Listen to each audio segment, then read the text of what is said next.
He was happy, he was fun, he was outgoing. Until, at 17, Jordan Binion took his own life, a tragedy that his family believes could have and should have been avoided.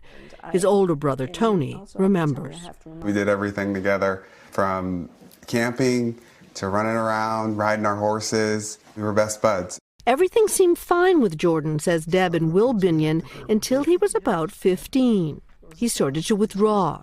He was given an antidepressant, but something else was going on. We would catch him at times talking to himself, and then he would laugh out loud, sometimes inappropriately. He and Deb were worried enough that they drove Jordy to the Seattle Children's Hospital psychiatric unit.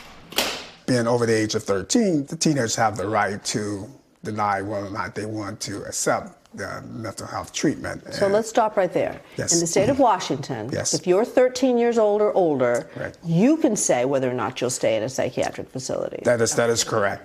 NBC News called all 50 states and discovered about 40% of them give minors the power to consent to treatment, sometimes as young as 12. Designed in the 1970s to protect young people, it turns out the laws can have the opposite effect.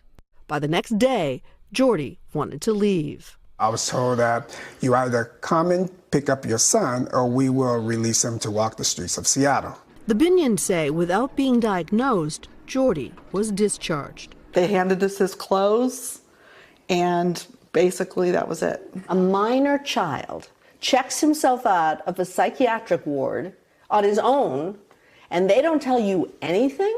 Right, exactly. The very night that he got home, he went upstairs and he was crying and he was kind of rolling around on the floor holding his head. Jordy saw a doctor a couple of times after he got home, but his parents say it took them 5 months to get an appointment for a more thorough evaluation. Part of the problem, there are only 8,300 child and adolescent psychiatrists in the U.S. and an estimated 17 million kids in need of one. The day before Jordy's long-awaited evaluation, he committed suicide. I just kept telling my wife that our mental health system failed us.